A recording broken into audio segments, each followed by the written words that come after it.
Muy buenas noches, ¿cómo están? Hola, buenas noches. Buenas Buenas noches, noches. listo. Bueno, gracias a todos los que se conectaron. El día de hoy Paola nos va a acompañar. Mucho gusto, pues para los que no me conocen, mi nombre es Margarita Murillo. Entonces, pues hoy voy a ayudarles aquí con el tema de moderar la reunión. Muchísimas gracias. Natalia, te doy, pues ya tienes control, ¿no? Para compartir. Sí, estaba doble checando eso, sí tengo. Más bien, muchísimas gracias, buenas noches. Gracias a los que se nos unen otra semana más. Como les comenté la semana pasada, el tema de hoy es un tema que, les digo, es muy extenso. El tema del síndrome metabólico es muy extenso y más aún porque consideré buena idea junto con Paola, introducir también el tema de sobrepeso y obesidad aquí. Entonces, les prometo que hice mi mejor esfuerzo para condensar la información lo más que pude y no tenerlos aquí toda la noche porque perfectamente podríamos hablar de esto 3 semanas seguidas y nos alcanza por lo menos para 2 horas cada día. Yo no sé si la persona de Macrobiótica Salud Natural tiene una pregunta, que le veo la manita levantada.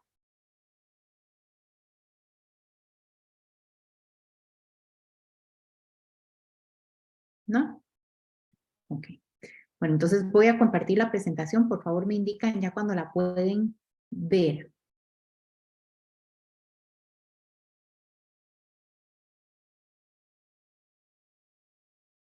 Ya estamos, Natalia. Perfecto. Ok, entonces, como les mencioné, el día de hoy vamos a hablar sobre síndrome metabólico, sobrepeso y obesidad. Entonces, ya para entrar en tema, vamos a ver qué es el síndrome metabólico, cómo se puede diagnosticar. Como siempre, trato de darles, aunque sea un poquitito de la epidemiología de este padecimiento y algunos factores de riesgo. También qué son el sobrepeso y la obesidad y los factores o algunos de los factores que pueden favorecer su aparición. Y como siempre, cerramos el tema con la suplementación, que el día de hoy le enfoco mayoritariamente, ahora lo vamos a ver en ciertas aristas de lo que es el síndrome metabólico y también lo que sería sobrepeso y obesidad. Entonces, ¿qué es el síndrome metabólico? Dato curioso es que no siempre se llamó síndrome metabólico, sino que también, incluso desde sus inicios, fue llamado el síndrome X, cuando en sus primeros pasos de descubrimiento lo conocen como el síndrome X y posteriormente también se le conoce como el síndrome de resistencia a la insulina. Entonces, ustedes pueden ver lo relevante de una hiperinsulinemia en un paciente al punto de que llega a generar un desorden, por decirlo así, un desbalance serio en su metabolismo. Básicamente lo que es el síndrome, para que ustedes entiendan, empezamos por el puro principio, la palabra síndrome significa un conglomerado de diferentes signos y síntomas de cualquiera que sea el síndrome. Por ejemplo, tenemos el síndrome de ovario poliquístico, eso quiere decir que es una mujer que tiene quistes, varios quistes en los ovarios, pero también tiene otro montón de situaciones que le hacen un síndrome. El síndrome metabólico en sí es un grupo de factores de riesgo que pueden llegar, y en la mayoría, en más del 90% de los casos, llegan a desencadenar enfermedad cardiovascular, diabetes y muchos otros problemas de salud. Generalmente, el síndrome metabólico es el resultado de la sobrenutrición y de estilos de vida sedentarios. ¿Por qué? Porque ambas condiciones favorecen la aparición de la adiposidad, o sea, del tejido graso que tenemos en el organismo. Y a mayor, como lo vamos a ver ahora, mayor cantidad de tejido graso en el organismo, más probabilidades hay de que mi metabolismo se enferme. Como las enfermedades que hemos visto a lo largo de estas semanas, el síndrome metabólico no presenta síntomas, no duele, entonces la persona no puede estar consciente o atenta de que tiene este síndrome. Generalmente su diagnóstico debe ser realizado por un especialista en la salud que sabe qué indicadores observar y medir para poder diagnosticar este síndrome en una persona. El síndrome metabólico está presente cuando la persona ya tiene 3 o más de las siguientes condiciones. Cuando la persona tiene glucosa alta en sangre o tiene niveles bajos del colesterol bueno, que se llama el HDL, o tiene niveles elevados de triglicéridos, o su circunferencia abdominal, ya que a la altura del ombliguito está elevada, o es el famoso cuerpo de manzana, como se les conoce. Ahora les doy una imagen para que les quede más clara ese concepto. O su presión arterial ya está elevada. Entonces, con solo tener 3 de estos factores, ya podemos decir que el síndrome metabólico está presente. Eso quiere decir que ya mi metabolismo no está funcionando adecuadamente. Sin embargo, estas condiciones también, no solo estas condiciones, sino que este síndrome metabólico también va a englobar otras condiciones, como la enfermedad renal crónica, la esteatosis hepática o el famoso hígado graso, también la apnea obstructiva del sueño, fallo cardíaco, especialmente si es con fracción de eyección conservada, que ya esto es cuánta sangre puede eyectar el corazón cada vez que lo bombea. También el síndrome de ovario poliquístico, la inflamación crónica y la hiperuricemia. Si pueden ver acá, Scarlett, veo que tiene la manita levantada, no sé si necesita realizar una consulta.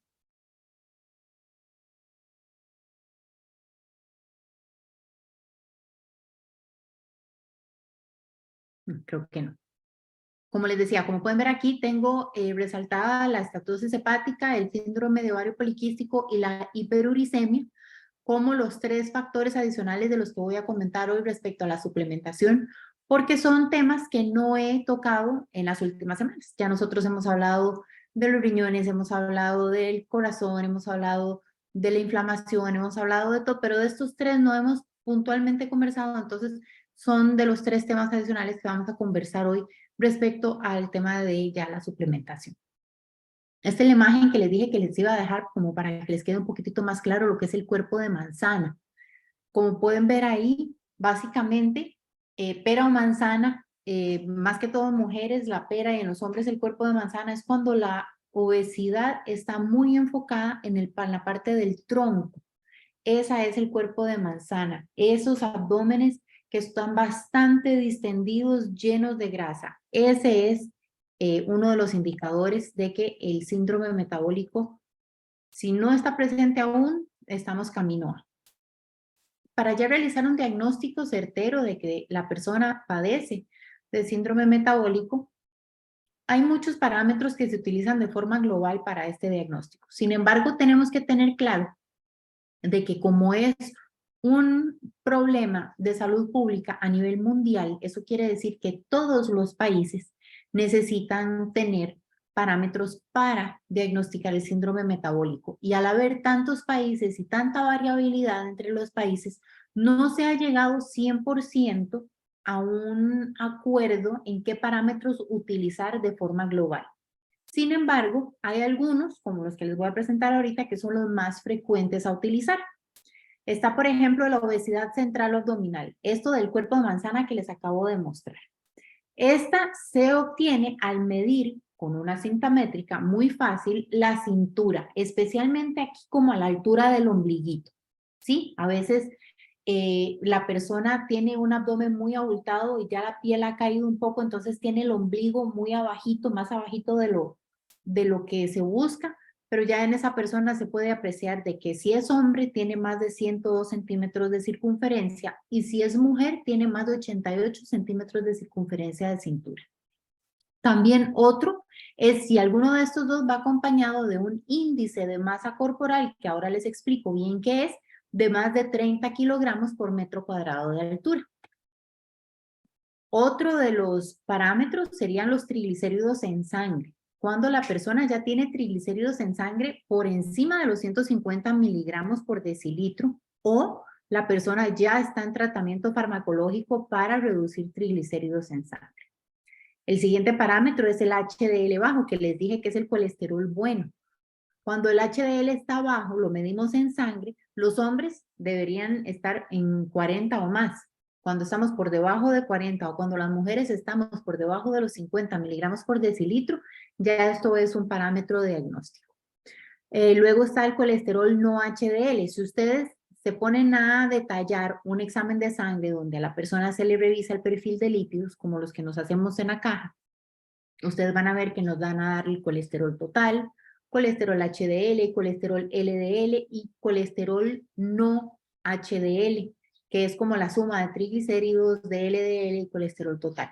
Cuando ese colesterol está por encima de los 130 gramos por decilitro, también es un parámetro diagnóstico. O si ya la persona está tomando fármacos para disminuir el colesterol en sangre.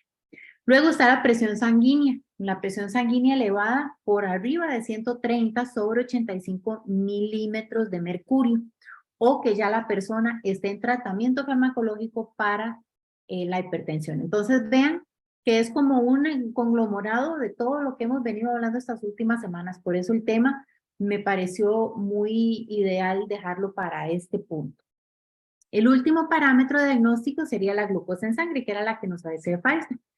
Esta es, si en ayuno está elevada, si está por encima de los 100 miligramos por decilitro. Vean que aquí no estamos llegando a niveles de diabetes, que serían por encima de los 125 miligramos. Ya con que esté por encima de 100 y la persona tenga la presión elevada y encima de eso tiene 102, si es hombre, 88 o más centímetros de aquí, ya esa persona puede ser diagnosticada con un síndrome metabólico. También si a la persona, por alguna razón, se le prescribe un examen de laboratorio que se llama curva de glucosa. Eso es que la persona llega en ayunas, se le toma la glucosa en sangre para ver cómo están ayunas, luego se le dan generalmente entre 50 y 75 mililitros de una sustancia, un sirope muy, muy dulce, que es glucosa, y luego de 2 horas se le vuelve a tomar la glucosa en sangre. Si eso sale por encima de 140 miligramos por decilitro, es otro parámetro que se toma en cuenta. También está la hemoglobina glicosilada. Si esta que es como una fotografía en el tiempo de cómo se ha comportado mi glucosa en los últimos 3 meses de mi vida. Si sale por encima de 5.7%, ese es otro parámetro que se toma en cuenta. O si ya la persona está en tratamiento farmacológico por glucosas elevadas o por diagnóstico de prediabetes o de diabetes. Entonces, esos son los parámetros que se deben seguir. Ahora, abro un paréntesis en esto y voy a hablar de qué es sobrepeso y obesidad. 70% de la población nacional, que este es el dato más reciente que conseguí, ya está en estado de sobrepeso y obesidad. Y aquí tomamos en cuenta todos los grupos etarios, o sea, todas las edades, desde edades pediátricas que son por debajo de los 18 años hasta personas adultas mayores. Son el sobrepeso y la obesidad considerados desórdenes en la homeostasis o el balance de la energía que en el cuerpo se va a expresar como un exceso de acúmulo de tejido graso. Entonces, mi cuerpo tiene un descontrol de la energía que entra y la energía que se utiliza, y al tener más energía entrante se va a acumular en forma de grasa y ese tejido graso va a ir aumentando en todo mi cuerpo.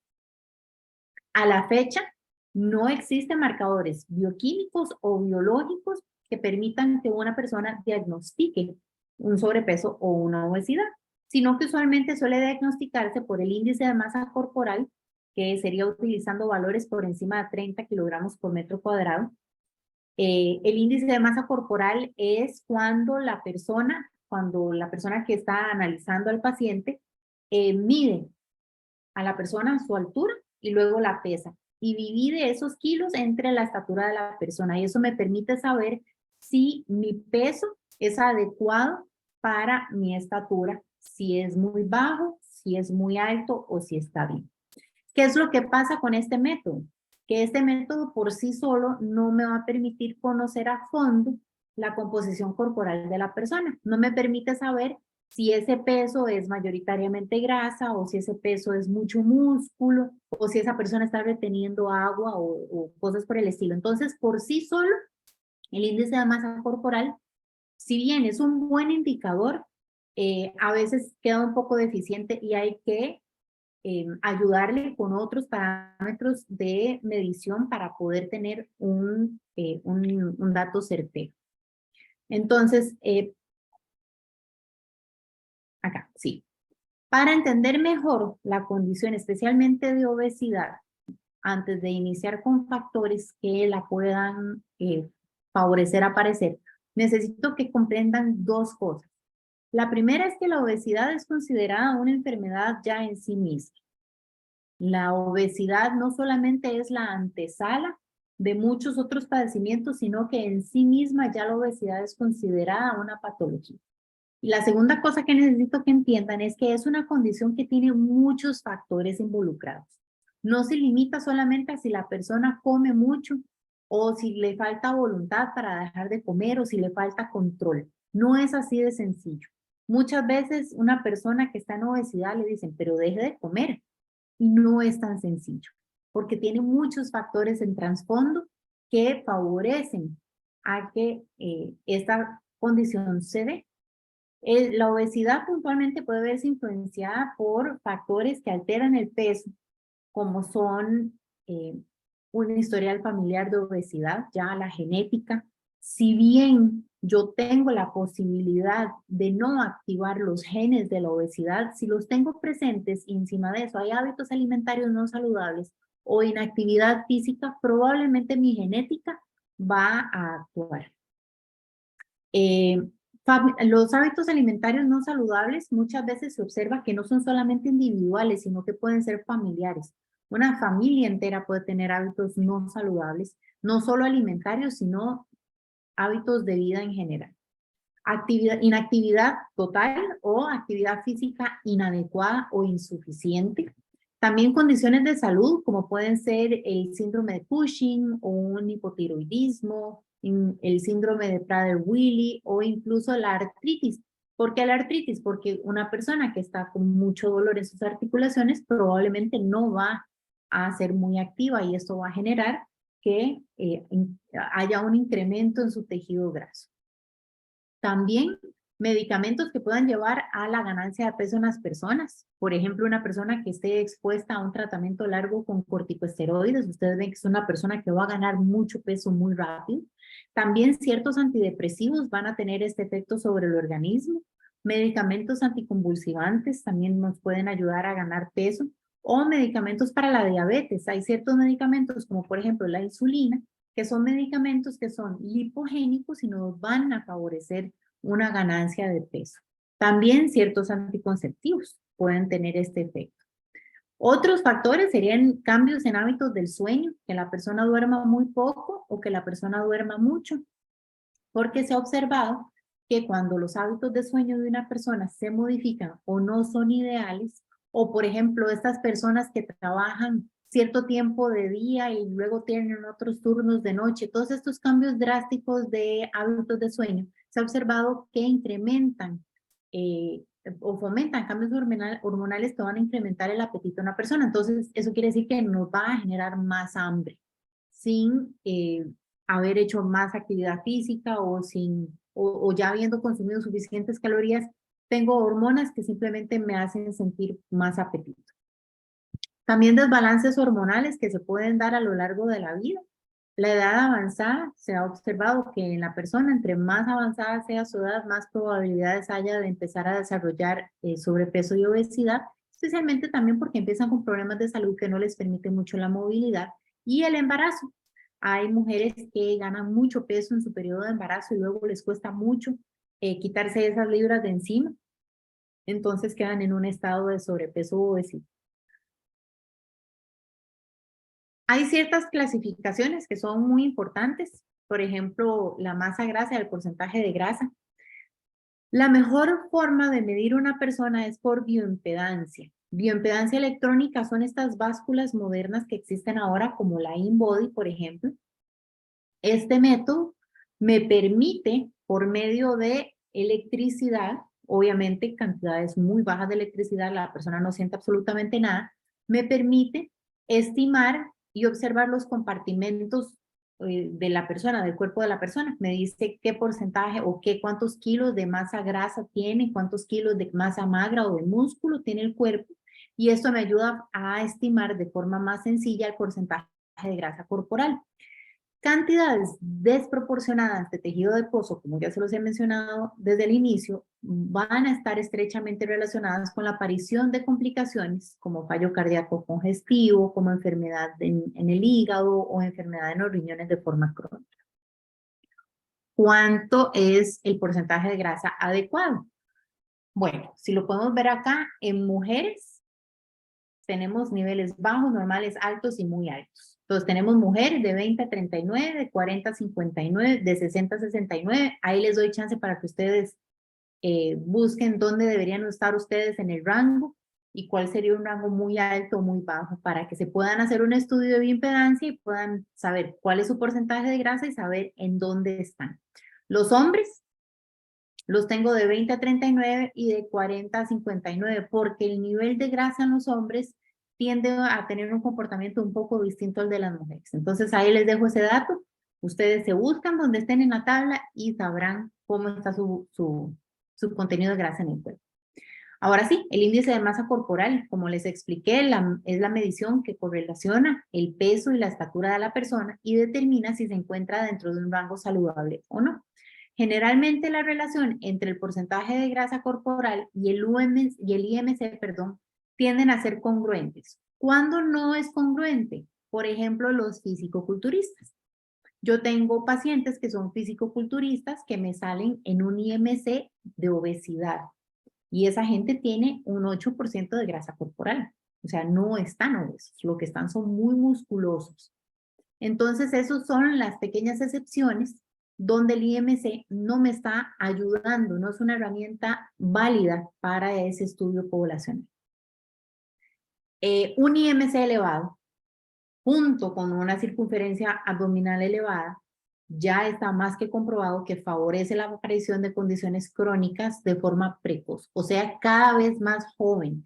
Si la persona tiene un IMC muy elevado y si tiene un abdomen muy grande, cada vez más joven van a ir apareciendo enfermedades crónicas no transmisibles y por eso ahora vemos población adolescente, población adulta joven, ya con hipertensión, ya con diabetes y con otro tipo de enfermedades que hace 20, 30 años solamente sucedía en gente casi en sus 50.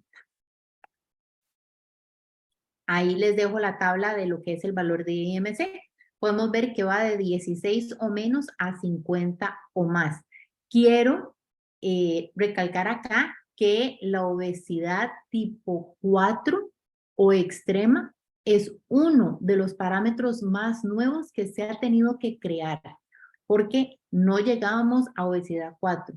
Se trabajó durante muchos años obesidad 3, que se le llamaba la obesidad mórbida. Mórbida porque ella es una obesidad que genera enfermedades. Sin embargo, la población cada vez está más gorda, cada vez tiene más grasa. Entonces ya tenemos IMCs de más de 50 y ya tuvimos que abrir una categoría nueva. Estos son tristes noticias para la humanidad. Generalmente la persona debería mantenerse o procurar mantenerse en un IMC entre 18.5 y 24.9, que sería considerado peso normal. Pero como les dije, el hecho de tener peso normal no quiere decir que yo tenga un nivel, un porcentaje de grasa adecuado.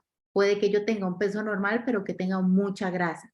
Y eso también es predisponente para la aparición de enfermedades. Entonces, siempre está bien o nunca está de más buscar asesoría para poder determinar cómo está mi salud en ese aspecto.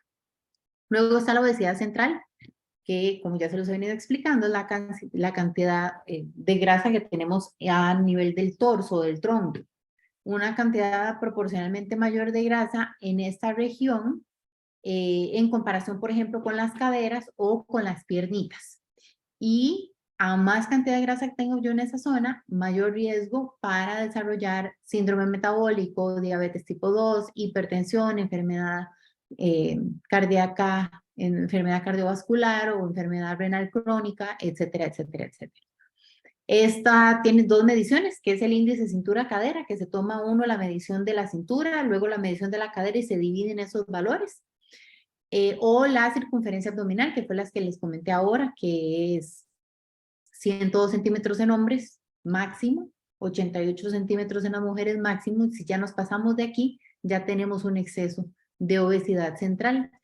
y esto aumenta las probabilidades del desarrollo de enfermedad cardiovascular y casi que garantizado la persona tiene hígado graso también. Ahora sí, ¿cómo se puede tratar el síndrome metabólico? Básicamente, el estilo de vida se ha visto que es la principal causa de los desórdenes metabólicos. Todos los componentes del síndrome metabólico pueden ser considerados secuelas de un estilo de vida poco saludable y realizar una intervención a tiempo de estilo de vida se considera clave, no solo para prevenir, sino incluso para tratar el síndrome metabólico. Entonces, hay ciertas cosas que podemos hacer para o prevenir o para tratar el síndrome metabólico. Lo primero sería obviamente la alimentación y el manejo del peso. La pérdida de peso es la principal intervención que hay en todo este tema. En Costa Rica, la población urbana solamente, o sea, nosotros que vivimos, ya no estamos hablando de provincias como Guanacaste, ni Punta Arenas, ni Limón, sino que estamos hablando de la GAM, 68.5% de la población tiene sobrepeso u obesidad, mayoritariamente en las mujeres. Tristemente, aquí sí tenemos la mayoría. Un 73.8% de la población femenina de este país tiene sobrepeso u obesidad. Y la gente mayor de 35 años, el 82.2%. Vean que son números bastante elevados. Y de la población general de todo el país, 70.3% tiene obesidad abdominal, que esta fue la obesidad central que les estaba mencionando.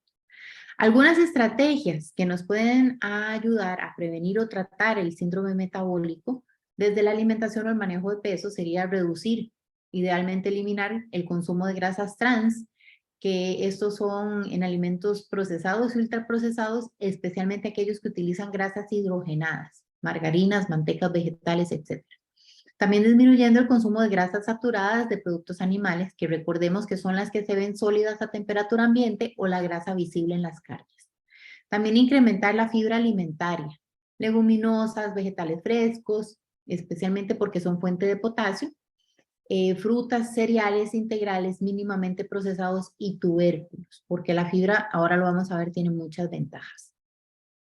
También incrementar la ingesta de omega 3 desde los pescados azules, el atún, la trucha, el salmón, sardinas, todos esos son una fuente alimentaria rica de omega 3.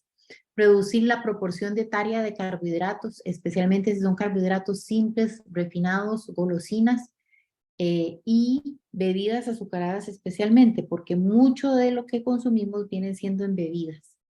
Ojalá sea menos del 50% del consumo total de las calorías diarias de cada persona.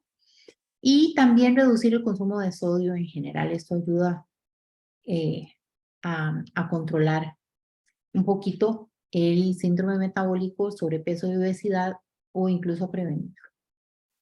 Si hablamos del sedentarismo, la inactividad física va a constituir la cuarta causa de muerte por enfermedades crónicas en el mundo. Esto porque cuenta con alrededor de 5 millones de muertes cada año y además acarrea grandes costos económicos a la salud pública de todos los países. En Costa Rica, casi 65% de la población no realiza actividad física mínima recomendada por la Organización Mundial de la Salud. La OMS nos dice que deberíamos realizar 150 minutos a 300 minutos de actividad física moderada todas las semanas. Si lo sacamos es como a razón de media hora al día. O si ya es actividad física intensa, entre 75 a 150 minutos. Entonces, 65% de la población no lo hace. Y este porcentaje, otra vez, tristemente, es aún mayor en las mujeres. De la población de solo mujeres de Costa Rica, 71.8% de las mujeres no hace actividad física, mientras que el 57.8% de los hombres no realiza actividad física. Y se ve que es menos en los hombres porque a los hombres en Costa Rica les gusta mucho mejenguear. Entonces meten ahí unas cuantas horas de mejenga, por lo menos eso decía el estudio, unas cuantas horas de mejenga a la semana que disminuye ese porcentaje en comparación. Tenemos que tener claro que no existe una recomendación exclusiva de tipo de ejercicio para todas las personas, o sea, no hay como una receta mágica. Las actividades tienen que ser adecuadas a la persona, a su estado de salud, a sus habilidades, a sus intereses. O sea, yo no puedo pretender que todos tengamos la misma habilidad, entonces todos vamos a ir a andar en bicicleta y vamos a andar 50 millas en un día. O no puedo pretender que todos nos sintamos cómodos solamente realizando caminata. Vemos personas mucho más activas que eso. Entonces tenemos que ajustarlo a la persona. También hay que tener claro que aparte de actividades organizadas, o sea, como ir a un gimnasio, como natación, como bicicleta, lo que yo haya decidido que va a ser mi actividad física, también deberíamos aumentar nuestra actividad física a lo largo del día. Por ejemplo, caminatas o subiendo gradas en vez de usar el ascensor, o haciendo los quehaceres del hogar, o parqueando el vehículo más lejos de la entrada donde yo voy, o si viajo en bus, bajarme unas paradas antes de donde me debería bajar para poder caminar. Todas estas son estrategias que ayudan a que la persona gaste aún más energía durante el día y ese puede crear un déficit que nos ayuda a perder peso. Entonces, aparte de lo que estoy haciendo de ejercicio, también hacer estas actividades para todo cuenta. La prescripción de actividad física debe realizarse por personal capacitado, ¿sí?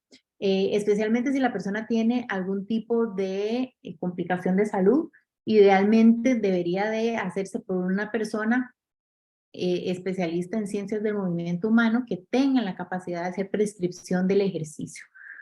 Estas personas generalmente utilizan los principios FIT que ayudan a entender los aspectos de una adecuada movilización.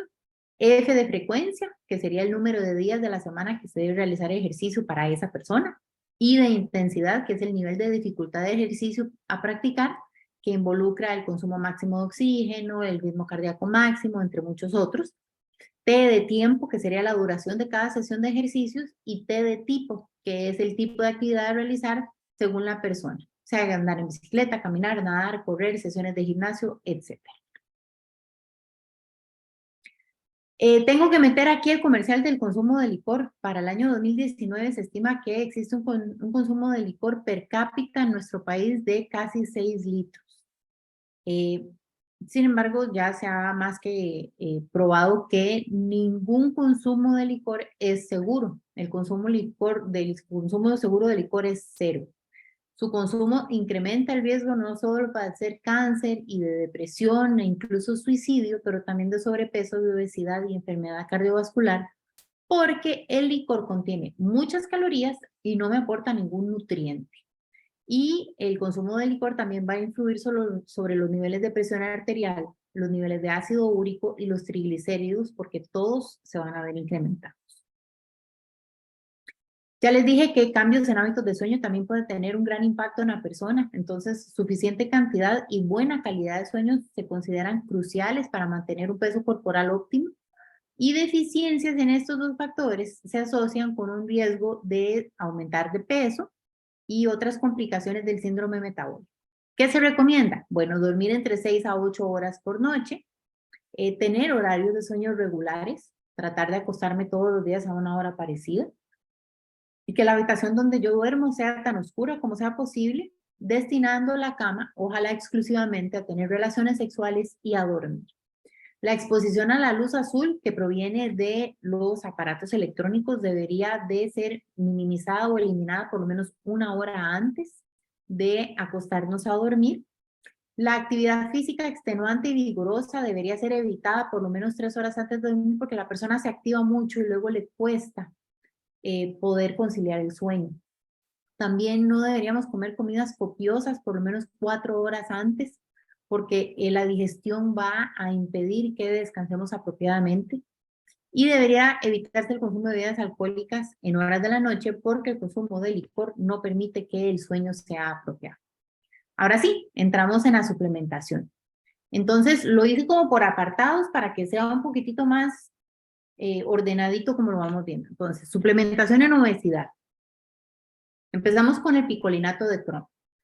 Las fuentes alimentarias de picolinato de cromo pueden ser carne, semillas, cereales integrales, melaza, levadura de cerveza. Sin embargo, se ha observado que de todo lo que yo como, solo absorbo 1 o 2%. Entonces, es muy poquito, sabiendo que el requerimiento va de 25 a 45 microgramos para los adultos. El picolinato está, el cromo, perdón, está involucrado en el metabolismo de los carbohidratos y de las grasas, entonces ayuda a que este metabolismo sea más eficiente. También nos va a facilitar la acción de la insulina, entonces nos controla las glucemias y tiene un fuerte papel regulando el comportamiento, que esto yo creo que es lo más importante del picolinato de cromo.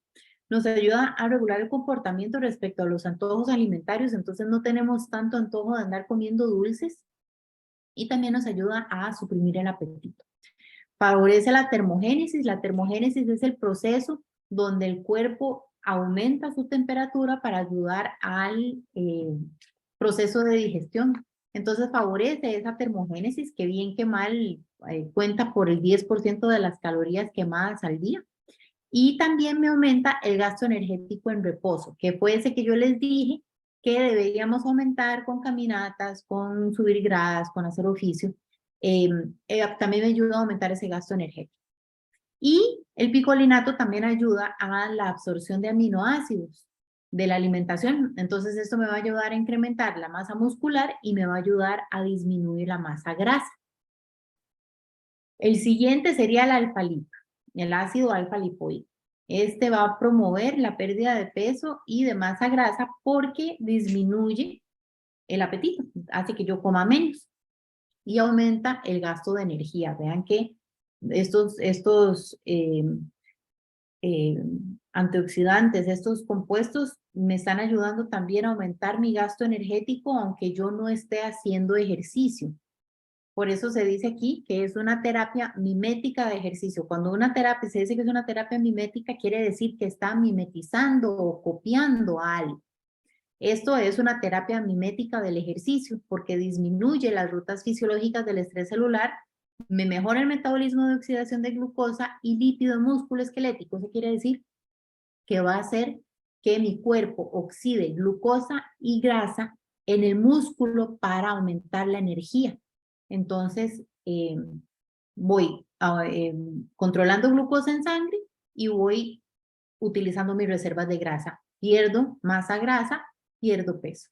Se supone que es una suplementación, o se ha visto que una suplementación entre 300 a 1800 miligramos al día en intervenciones entre 8 y 52 semanas registran pérdidas desde medio kilo hasta 3 kilos.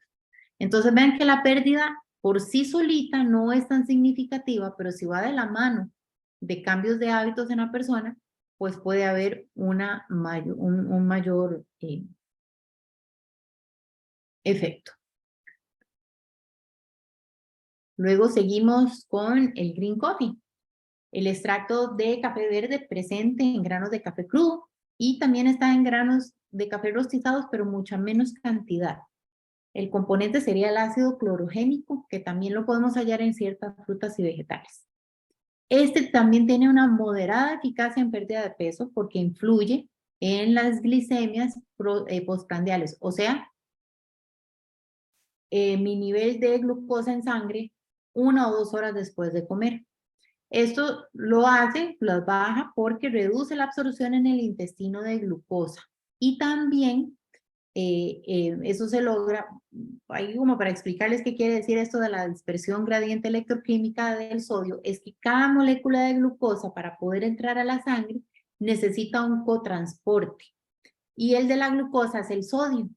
Entonces se ve que el extracto o el ácido clorogénico lo que hace es que disminuye la disponibilidad de sodio como cotransporte, entonces no absorbo tanta glucosa.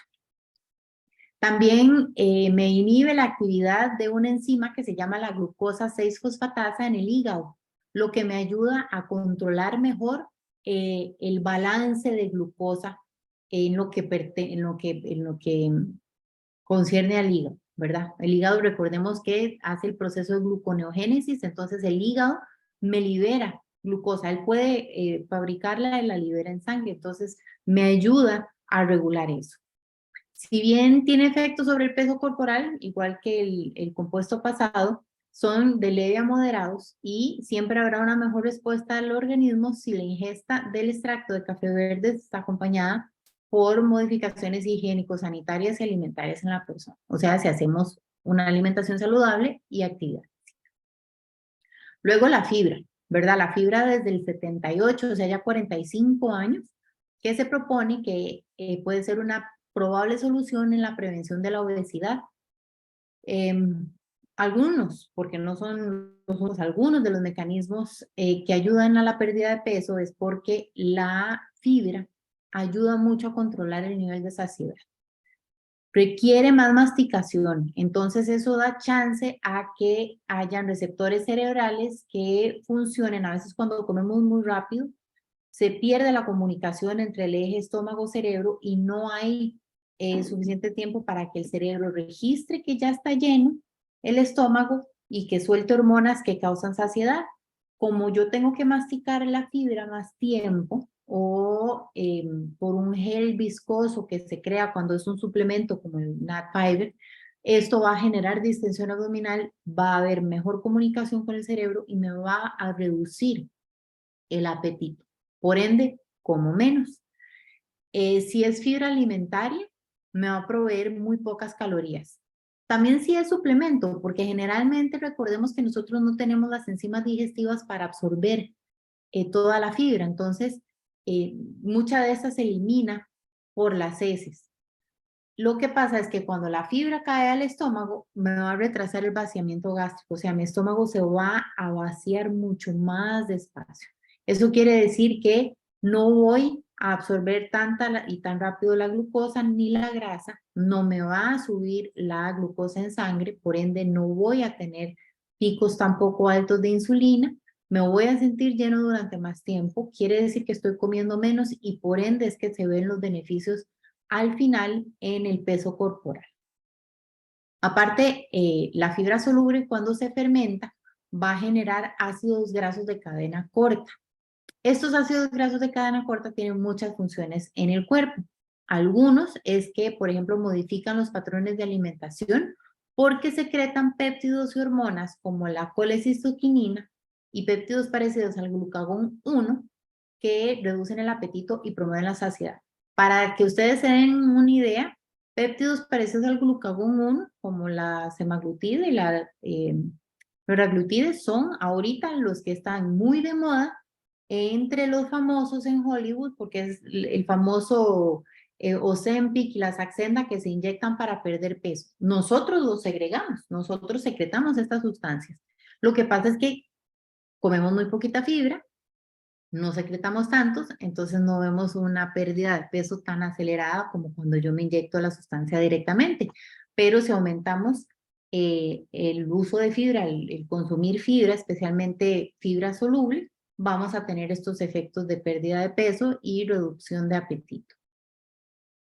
Luego está la carnitina. La carnitina tiene un rol muy importante en la oxidación de ácidos grasos en el músculo esquelético y en el cardíaco. Cuando hablo de oxidación de ácidos grasos o de oxidación de glucosa, eso quiere decir que mi cuerpo los está utilizando para extraer energía de ahí. Entonces, la carnitina lo que hace es que transporta estos ácidos grasos directo hacia la mitocondria y en la mitocondria es donde se oxidan. Entonces, vean qué papel más importante tiene. De eso es que se dice que influye en el metabolismo de glucosa y de producción de energía en el cuerpo. La pérdida de peso que se observa desde la carnitina en varios estudios es considerada de baja moderada. Vean que en intervenciones de 12 semanas o más se observa mejoría en el peso total, en la masa grasa, porque ambos disminuyen, también disminuye el índice de masa corporal. Lo que pasa es que se sugiere la realización de actividad física frecuente y el acompañamiento de profesionales que le ayuden con el control de ingesta de energía, o sea, a disminuir la cantidad de calorías que yo como para que los efectos sean mejores y más sostenibles a largo plazo. Luego está el CLA. El efecto antiobesogénico del CLA se observa directamente en el IMC, peso total, masa grasa, la adiposidad abdominal y la masa magra total. O sea, no solamente pierdo grasita en el abdomen, sino que en todo el cuerpo. Un metaanálisis que me encontré de 3 estudios en humanos muestra que la suplementación con este compuesto entre 3.2 a 3.4 gramos al día por un periodo de 6 meses induce a la reducción de peso de quienes participaron. Y se sospecha que esta reducción de peso puede ir por la vía de reducción de la ingesta de energía, o sea, suprime el apetito y hace que la persona quiera comer menos. Entonces, al comer menos, voy a guardar menos, por decirlo así. Y también es otro de los compuestos que me ayuda a incrementar el gasto energético, especialmente en reposo. Me ayuda con la modulación del metabolismo de los lípidos en adipocito y músculo esquelético. Esto en castellano me dice que regula cuánta grasa almacena. No me deja almacenar tanta. Luego está la garcinia. La garcinia es un derivado del ácido cítrico y generalmente es vendido como un suplemento para pérdida de peso. Y la razón de esto es porque inhibe la enzima adenosin trifosfatasa citrato liasa.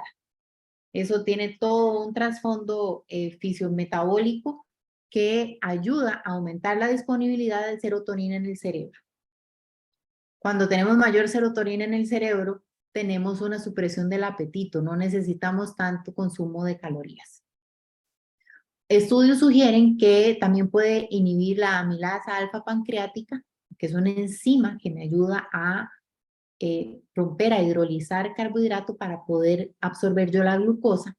Entonces me inhibe la enzima amilasa alfa pancreática y también la enzima alfa glucosidasa intestinal.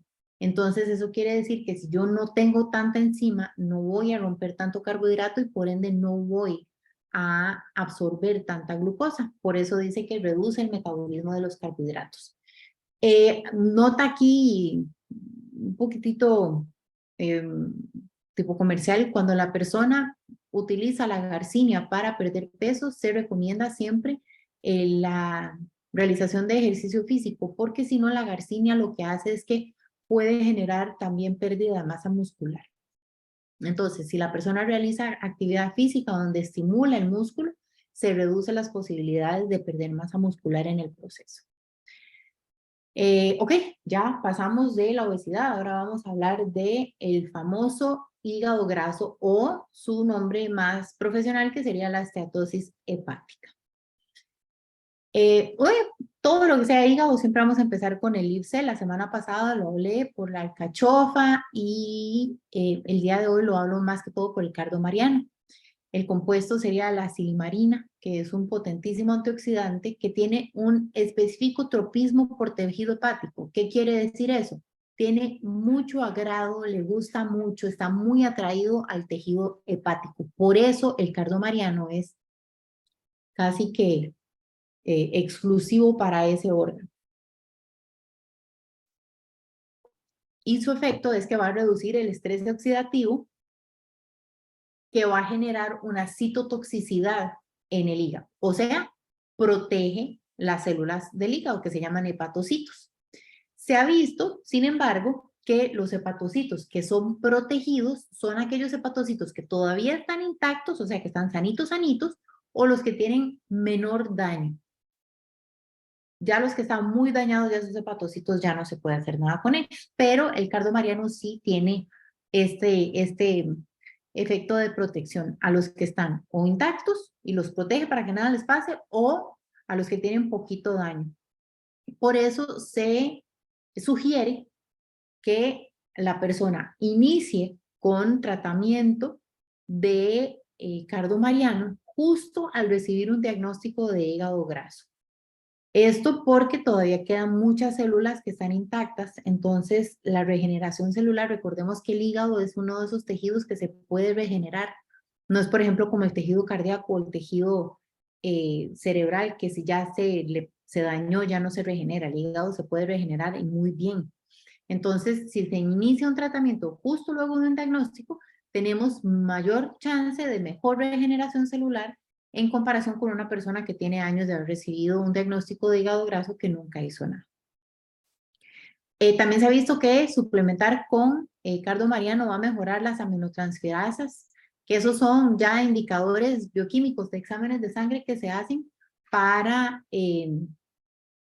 saber cómo está la función hepática, la función del hígado, y no aporta ningún efecto secundario o no hay efectos secundarios relevantes.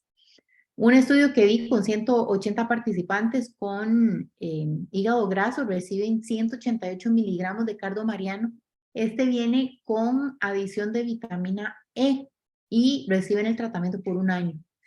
De ahí se arrojan resultados que demuestran casi la normalización de las transaminasas en sangre, o sea, mejora la función hepática casi a la normalidad, y la de el gamma-glutamiltransferasa. Y también por ultrasonido se observa que el contenido graso del hígado ha disminuido considerablemente. Ahora, si el IF lo combinamos también con vinagre de manzana y vitamina E, se ha observado que promueve la regeneración de las células hepáticas a una velocidad aún más acelerada. Entonces, ese potencial, esa sinergia que se da entre ellos ayuda a que el tratamiento incluso sea hasta más cortito. Probióticos, créanlo o no, probióticos y el hígado. Se ha observado que el hígado graso puede ser mejorado e incluso reparado con una intervención con probióticos. Ahora esto de la microbiota, que yo creo que es el tema que tocamos la otra semana, es también todo un tema donde se ha visto que muchos de los problemas de salud que las personas tienen actualmente pueden estar muy relacionados a una disbiosis. Entonces, vean, por ejemplo, el caso que les presento aquí. También vi un metaanálisis con un total de 21 estudios que reportan un cambio en los marcadores en sangre de los ALT y los AST y los GGTs luego de una intervención con probióticos. 18 estudios reportan mejora de niveles de los AST y los GGT, que todos son los exámenes de sangre. Ustedes van a ver, si se hacen un perfil hepático, les van a salir esas iniciales. Otro de 6 estudios reportan una significativa mejoría en la cantidad de grasa presente en los hepatocitos luego de una terapia con probióticos. En todos los estadios. Hígado graso, estadio 0, 1, 2, 3. Recordemos que eso va por estadios y que ya luego de eso entramos a fibrosis hepática, que ya eso es irreversible, y de la fibrosis hepática la única evolución normal sería la cirrosis, una cirrosis no alcohólica o alcohólica, depende del paciente. Entonces se ve que hay una reducción en la cantidad de grasa en los hepatocitos, incluso en población pediátrica, porque créanlo o no, ahora hasta los niños ya tienen hígado graso. Cada intervención de los estudios que leí tuvo una duración de no menos de 12 semanas y en los estudios se utilizan varias cepas de lactobacillus y bifidobacterias. Entonces vean que ni siquiera son probióticos complicados de conseguir, sino que son de los que más utilizamos. Luego las vitaminas B. Aclaro que no todas las vitaminas B han sido estudiadas para la estatosis hepática. Aquí les vengo a hablar de 3 puntualmente: la niacina, el ácido fólico y la cianocobalamina. La niacina ayuda a reducir la cantidad de triglicéridos en el hígado y en la sangre, por lo que mejora la estatosis. El ácido fólico se ha visto que cuando está desregulado en el cuerpo, eso se relaciona con un aumento de la acumulación de grasa en el hígado. Pacientes con estatosis hepática suelen tener deficiencia de vitamina B9 y el poder hepatoprotector del ácido fólico se da por su estabilidad para restaurar la acción de la AMPK, que es una enzima que está muy relacionada con la estatosis hepática, con la resistencia a la insulina, las hiperglucemias cuando está inactiva. Entonces lo que hace es que el ácido fólico es muy estable y me ayuda a activar la AMPK. La vitamina B12, la cianocobalamina, esta es más que todo como utilizarla como un indicador. Se ha visto, bueno, la vitamina B12 tiene una gran influencia sobre la síntesis y la reparación del ADN y también el metabolismo de las mitocondrias. Ambos factores, cuando están alterados, favorecen la aparición de estatosis hepática. Entonces, como el hígado es el principal reservorio de vitamina B12, podemos tomar una deficiencia de esta vitamina como un buen indicador de la severidad de la condición de estatosis hepática. Si ya estamos grado 1, grado 2, grado 3, o si ya estamos incluso a las puertas de una fibrosis. Entonces, saber mis niveles de estas vitaminas, pues vean que tiene mucha relevancia. Luego está la vitamina A. Pacientes con hígado graso suelen tener deficiencia de vitamina A. Este es un potentísimo antioxidante que favorece el estrés oxidativo, que este estrés oxidativo, cuando no está modulado, empeora la condición. Entonces, el antioxidante me ayuda a tener ese estrés oxidativo bajo control. Esta vitamina tiene un rol bastante importante modificando el metabolismo de glucosa y de grasas en el hígado. Entonces, se le atribuye al ácido retinoico la capacidad de aumentar la expresión de genes que promuevan la oxidación de grasas en este órgano, o sea, que puedan utilizar las grasas como combustible en vez de estarlas solamente guardando. Individuos con un elevado consumo de vitamina A, sea dietético o por suplementación, van a tener menor riesgo de padecer esteatosis hepática, por ejemplo. Y hay que recordar, ¿verdad?, que el hígado también es uno de los principales reservorios de vitamina A, entonces por eso está tan relacionada la deficiencia con la presencia de la enfermedad, porque un hígado enfermo no va a guardar bien las vitaminas, como fue el caso de la B12 y ahora de la vitamina A. La vitamina C, por ejemplo, un estudio que leí muestra que en adultos con una ingesta baja de vitamina C, de ácido ascórbico, tienen una mayor incidencia de padecer hígado graso. O sea, la gente que no come o que no ingiere suficiente vitamina C, sea de la dieta o de suplementación. La vitamina C ayuda mucho al balance de la glucosa y grasas y puede desacelerar la acumulación de grasa visceral. Entonces también eso va a desacelerar la aparición de hígado graso.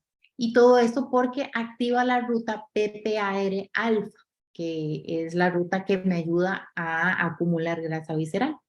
Los niveles bajos de esta vitamina disminuyen también la secreción de colesterol, porque la vitamina C es un cofactor en la tasa limitante de producción de ácido biliar, entonces no estoy generando o produciendo suficiente cantidad de colesterol o de buen colesterol. También tiene la capacidad de reducir las condiciones inflamatorias porque reduce la proteína C reactiva, interleucina 6 y mieloperidoxidasas, que son diferentes sustancias inflamatorias en el organismo. La vitamina D, se ha visto que la deficiencia de esta vitamina está directamente asociado con la incidencia de hígado graso y fibrosis hepática. Los niveles bajos de esta vitamina activan los receptores tipo TOL y eso genera inflamación severísima en el hígado y aumenta el estrés oxidativo. La vitamina D mejora la actividad antifibrótica en el hígado, o sea, previene la fibrosis, que nunca queremos llegar a un estado de fibrosis porque ya eso es irreversible y el hígado es un órgano esencial para un montón de funciones del cuerpo. Y eso lo logra porque activa las células hepáticas estrelladas y reduce la expresión de factores fibrogénicos como el factor de crecimiento derivado de plaquetas. Ese es un factor que todos tenemos y se ve bastante limitado su expresión cuando tenemos niveles apropiados de vitamina D. Y también ayuda con el manejo de otras sustancias proinflamatorias. La vitamina E, su suplementación muestra una tendencia a reducir la esteatosis y la inflamación en el hígado y mejora la histología. La histología es la parte de la biología que estudia el tejido, cómo es un tejido, cuál es su composición, su estructura, etc. Entonces eso quiere decir que me va a mejorar el hígado en sí, tanto en adultos como en niños y adolescentes. Y se recomienda en dosis no menores a 800 unidades internacionales al día. Les mencioné que iba a hablar de algunos otros, entonces ahora hablamos de ovario poliquístico. El aceite de onagra en el ovario poliquístico, se ha visto que los fitoestrógenos que se hallan en el onagra son muy efectivos actuando sobre el eje hipotalámico pituitario, lo que logra disminuir la hormona luteinizante y los niveles de testosterona en mujeres que tienen síndrome de ovario poliquístico.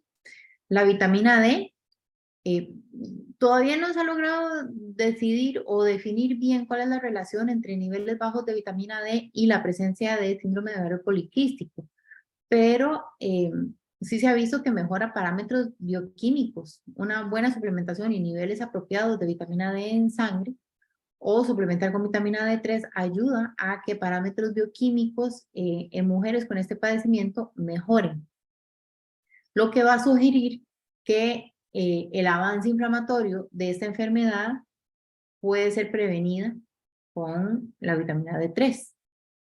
Mujeres obesas con ovario poliquístico, síndrome de ovario poliquístico, sí tienen niveles bajos de vitamina D, incluso cuando los niveles están muy bajos, también está relacionado con la resistencia a la insulina, que es característica del ovario poliquístico. También se ha visto que la vitamina D disminuye la hormona luteinizante cuando es consumida en conjunto con omega 3 por no menos de 12 semanas. Vean que aquí ya hay otro efecto potenciador entre dos compuestos, vitamina D y omegas. Estos efectos benéficos se aprecian en parámetros de salud mental de la mujer, en niveles totales de testosterona sérica también porque se ven disminuidos. Las vitaminas B, otra vez, aquí hablamos puntualmente de la vitamina B6 y la B12 porque tienen roles significativos en la regulación de la homocisteína, que es un compuesto que en la fisiopatología del síndrome de ovario poliquístico tiene una correlación entre la resistencia a la insulina con esta homocisteína. Se demuestra que la resistencia a la insulina, la obesidad y la homocisteína elevada están relacionadas a niveles deficientes de vitamina B12. También se observa que una suplementación de al menos 3 meses logra mejorar en casi que todos los marcadores con B12. Hay que recordar que la metformina, y se los había yo comentado a ustedes en la charla de la diabetes, la metformina es uno de los tratamientos farmacológicos por excelencia del síndrome de ovario poliquístico. A la mujer con ovario poliquístico casi siempre le terminan dando metformina. Y hay que recordar que la metformina afectaba los niveles de vitamina B12 porque inhibe la unión del factor intrínseco, que es lo que necesitamos para absorber apropiadamente la vitamina B12, con la vitamina. Entonces disminuye los niveles en sangre. Y también se disminuyen los niveles de ácido fólico y se incrementan los de homocisteína. Entonces vemos cómo es muy importante suplementar con un complejo de vitamina B para evitar estas deficiencias. El resveratrol es un polifenol que ha atraído la atención de los científicos como una estrategia terapéutica para reducir obesidad y desórdenes metabólicos asociados a este síndrome de ovario poliquístico.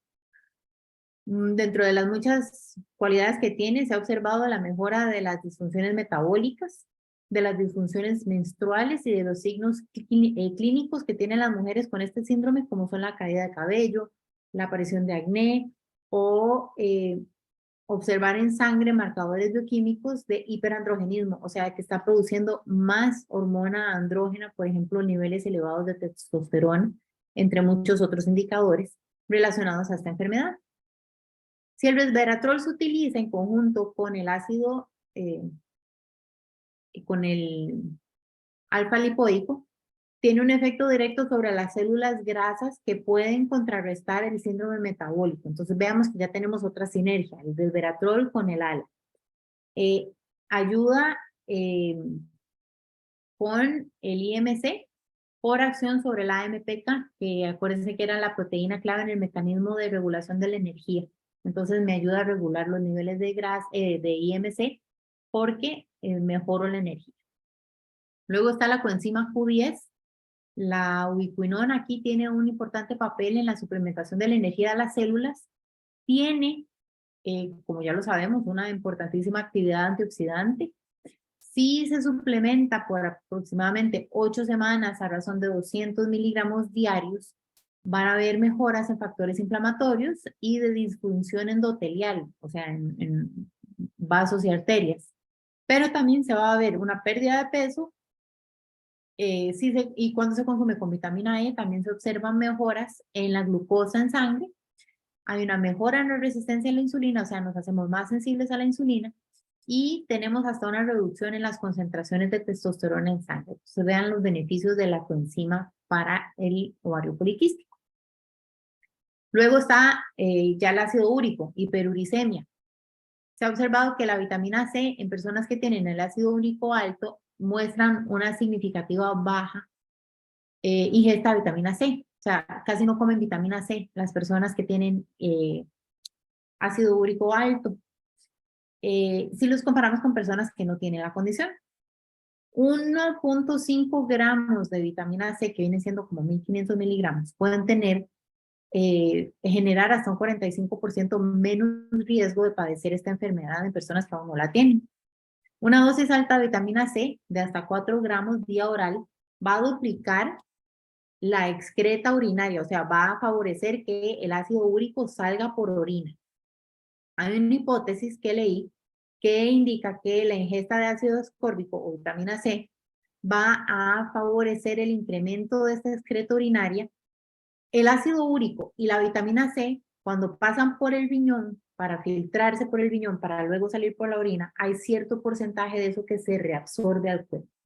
Entonces, la hipótesis lo que dice es que el ácido úrico y la vitamina C tienen un transportador en común y la vitamina C va a competir con el ácido úrico por ese transportador y lo que se va a reabsorber es vitamina C y el ácido úrico, como perdió el transportador, sale por la orina, reduciéndome la cantidad en sangre de ácido úrico por esa razón.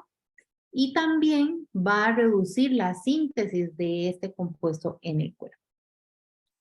Luego, si hablamos de vitamina C en conjunto con vitamina E, vean que es otro potenciador aquí, ellas en conjunto son un fabuloso coadyuvante en el tratamiento de alopurinol, que ya es cuando la persona ya está tomando fármaco para reducir el ácido úrico. Porque en conjunto logran reducir el daño oxidativo que se da por la hipoxantina, que es la enzima responsable de generar ácido úrico en el metabolismo de las purinas. O sea, cuando yo estoy metabolizando las purinas, esta enzima hace que ciertas de esas purinas se conviertan en ácido úrico. Entonces lo que hacen es que reducen el daño oxidativo generado por esta enzima. Luego la arginina, este aminoácido con propiedades antioxidantes, regula la producción de óxido nítrico. Recordemos que cuando hablamos de hipertensión, vimos que el óxido nítrico es un potentísimo vasodilatador. La suplementación crónica con este aminoácido puede tener efectos sobre la hemodinámica renal que puede causar la hiperuricemia, o sea, ayuda a que, que los vasos capilares presentes en los riñones estén en mejores condiciones y se prevenga la aparición de una hiperuricemia innecesaria.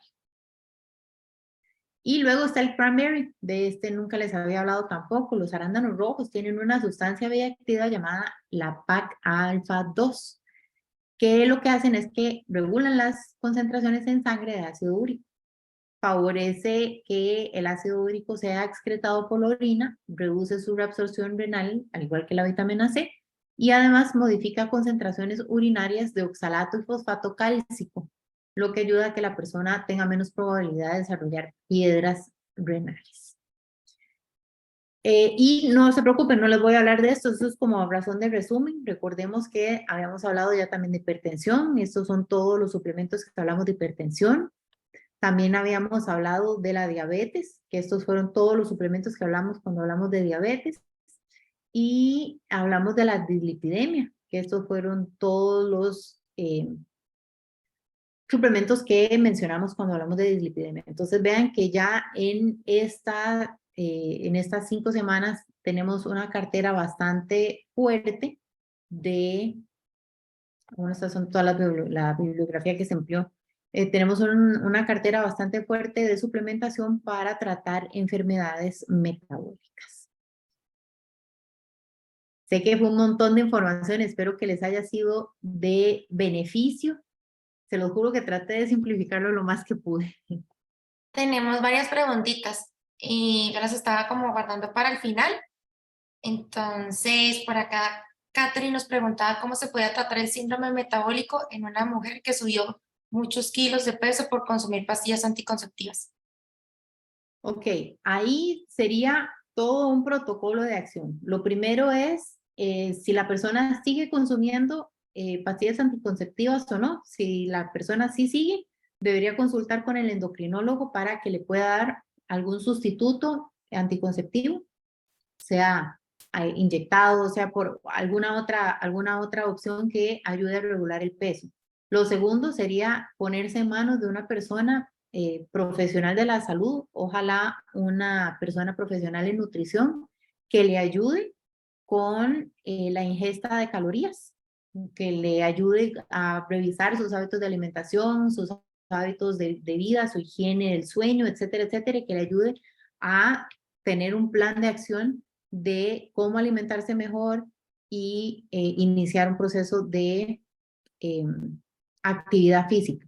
Como les mencioné, el control del peso es el factor más importante en todo lo que es el tratamiento del síndrome metabólico. Entonces, todo lo que se puede hacer para llegar a ese control de peso, llegar a un peso ideal, sería lo que se le debería dar prioridad. Pero empezamos, ¿verdad? Por las anticonceptivas, que fue lo que inició el problema. Así es. Listo. Bueno, y tenemos por acá la otra que era, ¿cuál era la forma correcta de tomar? Me imagino que el cromo picomilato. Ok. Cada suplemento tiene su especificidad, pero creo que el picolinato de cromo son 2 cápsulas al día, pero no estoy segura si es en la mañana o antes de la alimentación. Pero sí, Entendido que es sobre la alimentación. ok. Pero sí son 2 cápsulas al día. Sin embargo, todo producto tiene sus indicaciones porque cada producto tiene concentraciones distintas, entonces seguir. Sé que el de Millennium sí son 2 cápsulas al día y sí ayuda mucho. Ya lo he visto con pacientes, ayuda mucho a controlar antojos, ayuda mucho a reducir el apetito. La persona se siente como, lo que me dicen es, me siento menos ansiosa, me siento con menos ganas de ir y andar picoteando todo el día. Entonces sí ayuda, lo he visto. Es muy buen suplemento para ayudar a controlar peso corporal. Listo. Y por acá me decía que, ¿cuál era la hora más recomendable para consumir la fibra? La fibra se puede consumir a cualquier hora del día. No hay contraindicación en el consumo de fibra. Por ejemplo, yo manejo protocolos con pacientes donde yo les recomiendo consumir al menos 5 gramos de fibra diluidos en agua. Si es suplemento, ¿verdad? 5 gramos o una cucharadita de fibra diluida en agua unos 15 minutos antes de cada comida. Me ayuda con la saciedad, me ayuda a disminuir los índices de glucosa absorbida en sangre, me ayuda a disminuir la cantidad de grasa absorbida luego de comer, me desacelera el vaciado gástrico, entonces voy a estar muy lleno durante mucho más tiempo y eso me va a hacer comer menos. Si lo queremos usar, por ejemplo, también para ayudar un poquitito con el tránsito intestinal, entonces se recomienda tomarse de noche. Antes de ir a la cama me lo tomo para en la mañana poder ir al baño bien. Pero si es para manejo de peso, no hay contraindicación de tomarse en la mañana, en la tarde o en la noche, o incluso como este protocolo que les menciono, que puede ser antes de cada comida, para regular el apetito, porque sí lo regula bastante. Hay gente que incluso me dice, es que 5 gramos, yo siento que no pude comer porque se llenan mucho, porque me tomé 8 onzas de agua, 5 gramos de fibra, eso se hace un gel que se sienta pesado en el estómago y va a hacer que la persona consuma mucho menos alimento. Bueno, y la siguiente por acá era, me gustaría saber si el green coffee tiene alguna contraindicación para personas hipertensas. Si ¿cuál, perdón? Green coffee, Para personas hipertensas. sí. Al tener cierta cantidad de cafeína, puede haber, si la persona es hipertensa y no está controlada, debería ponerse en control primero. Si la persona es hipertensa y está controlada, yo sugeriría que la persona tenga aval de su cardiólogo, si es que se ve con cardiólogo, o de su médico, para consumir productos derivados de la cafeína o del café, porque puede tener un efecto extra vasodilatador o puede haber alguna afectación ahí. Contraindicado, creo que solamente si la persona tiene, ¿se acuerdan que la vez pasada que hablamos de hipertensión habían personas que tenían resistencia a los medicamentos y a veces se tomaban hasta 3 medicamentos y no les hacía efecto? Ese tipo de personas es el que tendría que tener más cuidado con esto. Entonces, ahí lo ideal sería tener aval médico antes de utilizar un producto como estos. Ok, y nos consultan por acá cuál era la forma para tomar la carnitina, la L-carnitina me imagino que es, y el CLA. Ok, esos, repito, esos son capsulitas que generalmente la dosis son de 2 cápsulas al día. Puede ser antes de algún alimento para que no caigan pesados, porque generalmente pueden caer un poco pesados a la digestión, entonces lo ideal sería consumirlas antes, antitos de comer o a mediados de la comida para que la digestión de los alimentos me ayude a digerir mejor esto y no tomarlas, por ejemplo, en ayunas. En ayunas yo no lo consumiría, puede ser con el desayuno o con el almuerzo para para su beneficio. La carnitina puntualmente puede generar en ciertas personas algún tipo de malestar si no hay un consumo adecuado de alimento. O sea, si me lo tomé solo con un juguito o algo así, entonces por eso yo lo recomiendo mejor con, por ejemplo, el almuerzo. Me comí un par de cucharadas, me tomé la pastilla y seguí comiendo y no tienen contraindicación de consumirse con alimentos. Hay algunos medicamentos o suplementos que la presencia de alimentos puede inhibir un poco su absorción. Ellas no tienen esa indicación, o por lo menos que yo sepa, no habría problema consumirla así. Y por acá tenemos, ¿qué se le puede recomendar a una persona que tiene cáncer de páncreas? Tiene ampolla de Water, Water es. Ok, cuando estamos hablando de paciente oncológico, hay que tener mucha precaución. No solamente con los suplementos que quiera tomar o demás, sino incluso esas son personas que ya no comen igual, que ya su vida ha cambiado completamente, ha dado un giro. Entonces, aquí lo ideal sería primero empezar con un cuerpo médico general, su oncólogo, una nutricionista, ojalá con experiencia en oncología que le ayude con la alimentación y aval médico de que pueda tomar algo que no vaya a interferir, porque si esa persona está en radioterapia, si esa persona está en quimioterapia, puede interferir mucho y es muy peligroso, especialmente, ¿dónde era el cáncer, perdón? Páncreas. No, Sí, y sí. el cáncer de páncreas es muy violento y todavía más complicado. Yo no sugeriría el consumo de suplementos en una persona así, a no ser de que el médico específicamente diga sí, sí puede. Y la siguiente era el paciente hipertenso puede consumir cardo mariano. No hay problema, no hay contraindicación. El cardo mariano, de hecho, el paciente polifarmacia, que es el paciente con síndrome metabólico, que tiene hipertensión, que tiene diabetes, que tiene otro montón de condiciones, sí lo consumen y no hay, el cardo mariano no tiene efectos secundarios significativos, entonces no hay problema de consumirlo con estas patologías o con los medicamentos que están consumiendo. Volvemos a lo mismo, ¿verdad? Siempre, que eso es lo que yo generalmente les digo, si estoy tomando fármacos, les doy prioridad siempre a los fármacos. Si empiezo un suplemento, ojalá el doctor me haya dado la luz verde de tomarlo y si hay algo que en mí cambia, si me siento rara, si me siento mal, si me sentí que me desvanecí, lo que sea, lo que se suspende primero es el suplemento, nunca el fármaco, y se consulta con el médico para ver qué pudo haber pasado. Pero de que se puede, sí, no hay contraindicación. Listo, gracias Natalia. Y aquí lo que tengo es, si una persona tiene cirrosis hepática no alcohólica, ¿qué se le puede recomendar suplementario? Ok, ya cuando la persona tiene cirrosis hepática es completamente otro juego de cartas. Ya la persona tiene un daño hepático irreversible. La cirrosis es una condición bastante complicada. Ya la persona empieza a acumular niveles de líquido. Es una persona que ya se pone asítica, o sea, se le distiende mucho el abdomen por la acumulación de líquido. Su alimentación varía porque ya es una persona que no tiene un balance en su glucosa en sangre, entonces hay una intolerancia a los carbohidratos.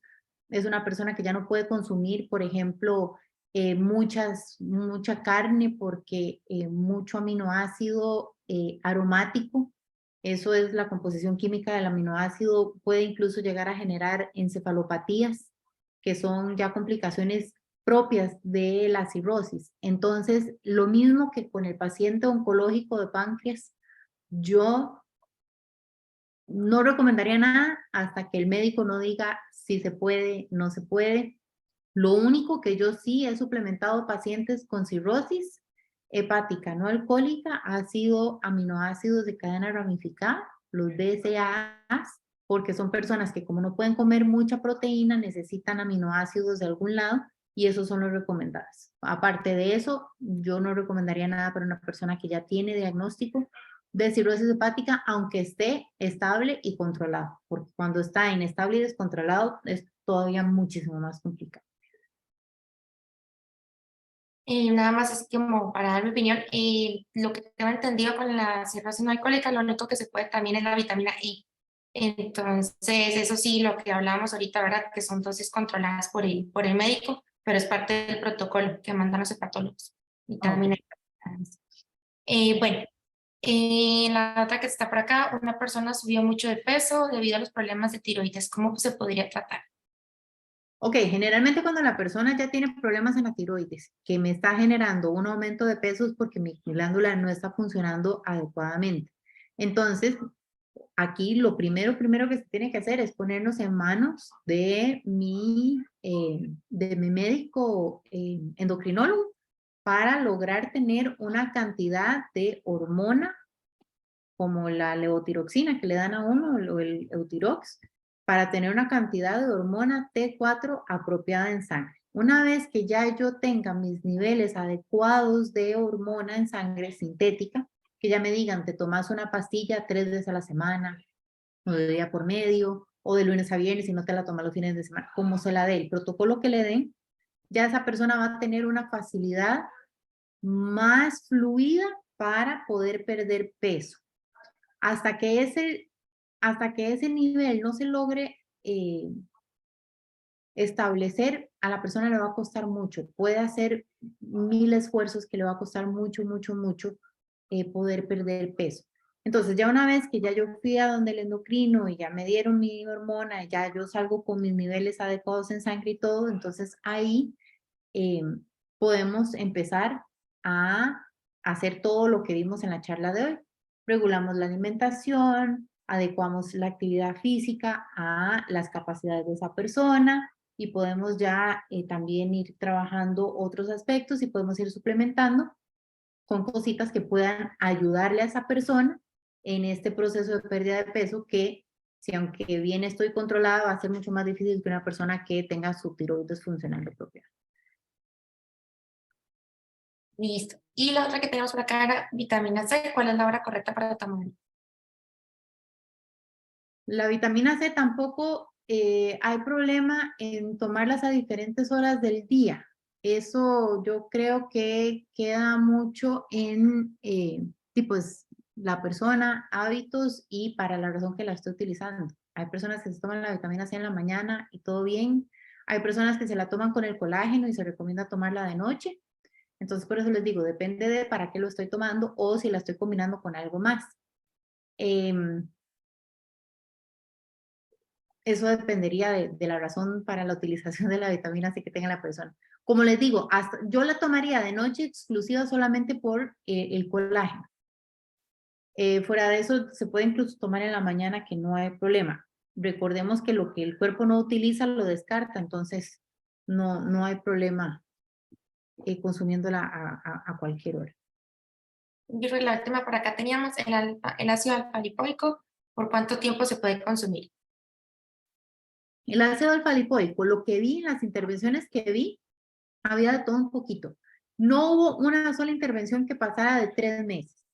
Las intervenciones que yo leí en los estudios que yo veo para esto de la pérdida de peso iban desde 3 semanas, que fueron intervenciones muy cortas, que de hecho era lo que se mencionaba en el estudio, que no eran válidos porque eran intervenciones muy cortas, hasta intervenciones de 12 semanas. Entonces, podría uno ir jugando. Es lo que siempre les digo cuando me preguntan por cuánto tiempo. Tengo un punto de partida que ya lo tengo bien determinado, bien medido, y tengo un punto meta al que quiero llegar. Yo lo que voy a ir es viendo cómo mi cuerpo va reaccionando a esto y lo voy llevando. Si yo llevo 6 semanas, 8 semanas tomando y haciendo una alimentación adecuada y haciendo ejercicio y no veo una mejora en el cuerpo, puede ser que no estoy tomando suficiente o que mi cuerpo simplemente no responde a ese medicamento, que también es una opción. No todos vamos a responder a todo. Por eso se dan tantas opciones de tratamientos. Entonces es ir viendo lo que mi cuerpo va diciéndome a lo largo de mi intervención, desde el punto donde yo empecé hasta el punto donde quiero llegar. Y eso sería una intervención adecuada, porque cada persona es distinta. Pero generalmente se manejan de 12 semanas, más o menos. Listo, pues muchísimas gracias, Natalia. Yo creo que hacemos la actividad de la rifa. Vamos a hacer 3 preguntitas. Cualquier cosa la que quiera puede desbloquear el micrófono o escribirnos acá por el chat. Yo las tomé aquí de la presentación de Natalia. Listo. Bueno, la primera que tenía por acá, ¿cuál era el ingrediente compuesto? Bueno, o el compuesto estrella del LIP-C. Si alguno lo sabe por aquí. Cardo, Mariana, Susana. Ok, entonces Susana, estamos rifando un productito para cada uno, son 3 rifas de un valor de 15.000 colones. Entonces, para que le informes, aquí lo tomamos nota, la vendedora que te atiende y te lo hagamos llegar. Muchas gracias, Susana. Listo. Aquí tenía cuánto era el consumo recomendado de la vitamina E, el mínimo que habíamos hablado en la presentación sugerida. 800 al día. Exactamente, Chile. Entonces, Chile se lleva el producto número 2. Y por acá tenía, bueno, dentro de los productitos que hablamos generales para toda la parte de cuidado del hígado, cuáles básicamente podemos englobar unos 3, 4 de los que estábamos recomendando con Natalia. Si pudiera alguna también, que hablamos de minerales, bueno, suplementos como vitaminas. El IPSE, perdón, No, que siga la compañera. perdón. No vi la primera. ¿Aló? Ahora sí. El IPSE, bueno, el vinagre de manzana, la vitamina E, los probióticos, las vitaminas B, la vitamina A, la vitamina C, la D, Ok. como todas esas hablo para el hígado, ¿verdad? Y Natalia habló como de 5. Entonces, ¿estamos completos, Natalia? Sí. Ok. Listo. Pero entonces, ¿quién habló primero? Pero aunque ahí sí me perdí, como me salieron las dos al tiempo. Shirley Zúñiga. Sí. Entonces, Shirley, pero te ganaste el 2, entonces va a ser 2-3. No, es que yo le contesté por mensaje, pero hubo una muchacha que le habló. Ah, ok, entonces, ¿quién Sí, hablaría? yo fui la que comencé a hablar, pero yo no escribí. Ok, y bueno, si quieres, entonces tengo a Shirley apuntada con una y Susana con otro. Tengo el número 3, que sería, entonces, ¿quién está hablándonos ahorita? Y si quieren hacer la respuesta, también nos complementa a los otros. Ok, bueno, es que ya dijo casi que los que yo iba a decir. La doctora para hígado dijo los probióticos, la vitamina E y lo que es el LIPSE, que es el que contiene cardo mariano. Fueron como los más importantes que yo recordaba de hígado. Exacto, pero si nos faltan los probióticos, tienes razón, exacto. Listo, Liz, entonces también te apunté. Entonces quedamos con Susana, Shirley y Liz, las 3 con premiecito de el producto que escojan de valor de 15.000 colones. Muchas Listo. gracias, buenas noches. Muchas gracias a ustedes más bien por sacar el ratito, que hoy fue bastante extenso. Gracias a Natalia por todo el detalle y bastante completo, más bien toda la presentación. Muchas gracias. Gracias a ustedes, que tengan bonita noche. Gracias, hasta luego. Muchas gracias, todo estuvo muy completo. Buenas noches. Gracias, hasta luego.